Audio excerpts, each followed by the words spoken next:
દેવગઢ બારિયા નગરપાલિકા સત્તા અને ખુરશીની લડાઈમાં દેવગઢ બારિયાના નગરજનો પીસાઈ રહ્યા છે।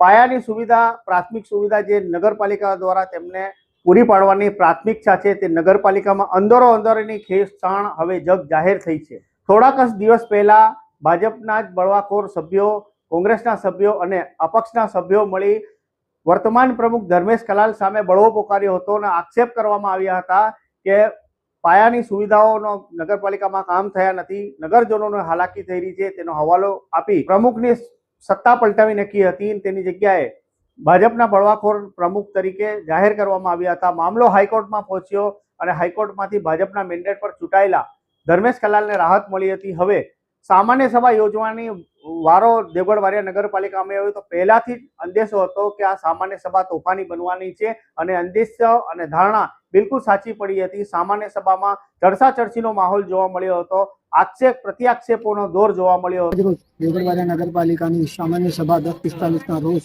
નગરપાલિકાના અધ્યક્ષ શ્રી ધર્મેશભાઈ કલાલના અધ્યક્ષસ્થાને યોજાઈ। એમાં આમો લોકોએ અસહમતિ દર્શાવી છે। ગામના જે મુદ્દાઓ હતા, મુખ્ય મુદ્દાઓ, એની અંદર કેમ કે ભાઈ નથી પ્રજાજનોને પાયાની જરૂરિયાત મળતી, નથી પાણીની સુવિધા મળતી, નથી સફાઈની સુવિધા મળતી કે નથી લાઇટની સુવિધા મળતી।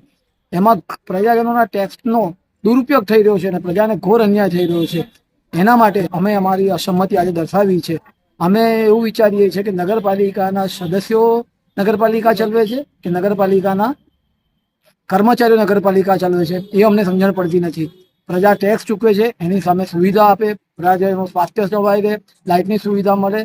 પવિત્ર રમજાન મહિનો ચાલી રહ્યો છે। નગરપાલિકાના અમારા લઘુમતી વિસ્તારની અંદર પાયાની જરૂરિયાતો છે, જે સફાઈ થવી જોઈએ રેગ્યુલર, એ પણ નથી થતી। ડોર ટુ ડોર જે લોકો કામગીરી કરે છે એ પણ યોગ્ય પ્રમાણમાં કામગીરી નથી કરતા। એના માટે અમે સંમતિ દર્શાવી છે। બીજું કે રેટિયા પોલની અંદર આજે છેલ્લા 1.5-2 મહિનાથી જે ખાડો પડેલો છે એને પૂરવા માટે અમે વારંવાર રજૂઆત કરી છે, તે છતાં પણ તંત્રની ઘોર ઉદાસીનતા છે।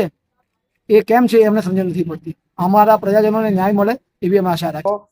પાયાના વિકાસના કામો જે નગરજનોના હિતમાં કરવાના હતા, અહીંયા સુધરાઈ સભ્યોની અંદરો અંદરની લડાઈમાં સત્તા અને ખુરશીની ખેંચતાણમાં પ્રજાના પ્રશ્નો ભૂલાઈ ગયા હોય તેવું લાગી રહ્યું હતું અને અંદરો અંદર જે ચર્ચાચર્ચીના દ્રશ્યો હતા એ હવે સાર્વજનિક થયા। આજરોજ જે સામાન્ય સભા યોજાઈ એમાં ટોટલ 10 એજન્ડાઓમાં મુદ્દાઓ હતા। એમાં સૌથી મોટો મુદ્દો હતો બજેટ નામંજૂર કરવામાં આવ્યું છે, જેમાં નામંજૂરમાં 16 સભ્યોએ અસંમતિ દર્શાવી છે અને ભારતીય જનતા પાર્ટીના 7 કાઉન્સિલર અને એક બીજા કોંગ્રેસના અલીબેન ચાંદાએ સંમતિ દર્શાવેલ છે।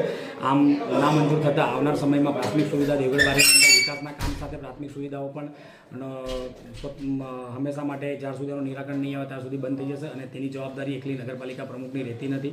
સભાખંડમાં જેટલા બી સભ્યો હોય એમની હોય છે, કારણ કે એમના બધાના સાથ અને સહકારથી જ આ વસ્તુ શક્ય હોય છે અને એમની પ્રાથમિક જવાબદારીમાં આવે કે તમે બી લોકોના મતોથી જીત્યા છો, લોકોએ તમને જીતાડ્યા છે, તો એ કોઈ પણ પ્રાથમિક સુવિધા કે વિકાસના કામોથી વંચિત ન રહી જાય।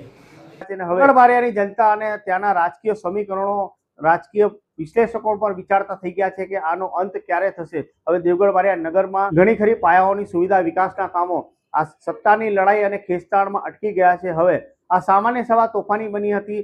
બંને પક્ષ દ્વારા અમે તમને જે મંતવ્ય હતા તે પણ જણાવી દીધા। હવે આ દેવગઢ બારિયામાં સત્તાની લડાઈ આગળ ક્યાં સુધી જાય છે તે હવે જોવું રહ્યું।